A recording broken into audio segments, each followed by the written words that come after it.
My name is Emily, and I always cherished the summers the first spent at my grandmother's house. It was an old, charming Victorian home nestled in the countryside, filled with memories of laughter, love, and childhood adventures. But one summer in 2003, everything changed, and I discovered a terrifying side to the house that I never knew existed.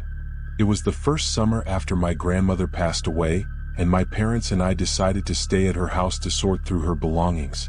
The house felt different without her, an unsettling silence replacing the warmth and laughter that once filled the rooms. Despite the eerie feeling, I was determined to hold on to the good memories and help my parents with the daunting task. The first few days were quiet and uneventful. We spent our time sorting through old photographs, letters, and trinkets, reminiscing about the past. But as the sun set each evening, an unshakable sense of unease would settle over me. It started with small, easily dismissible events, cold drafts, creaking floorboards, and the feeling of being watched. One night, as I lay in bed, I heard the soft sound of footsteps echoing through the hallway. My heart raced as I strained to listen, but the footsteps stopped just outside my door. I called out for my parents, but there was no response. Summoning my courage, I crept out of bed and opened the door, only to find the hallway empty.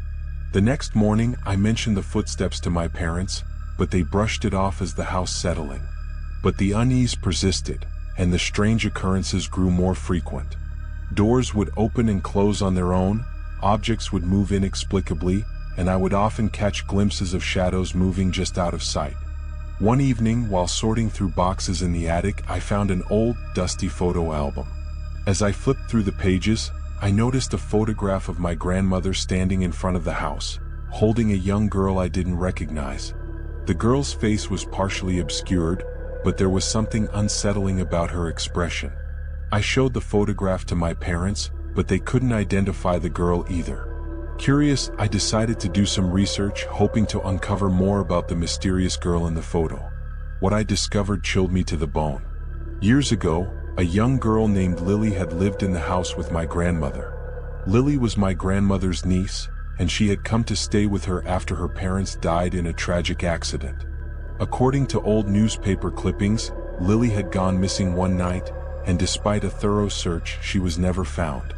The case remained unsolved, and the family eventually moved on, though the memory of Lily lingered. That night, as I lay in bed, I felt a cold breeze wash over me.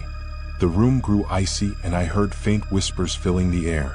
Suddenly, the bedroom door creaked open, and a shadowy figure stood in the doorway. It was the girl from the photograph, Lily. Her eyes were hollow, and her face was twisted in anguish. She moved closer, and I felt a crushing weight on my chest, making it hard to breathe. I tried to scream, but no sound came out. Just as I thought I would suffocate, Lily vanished, and the room returned to normal.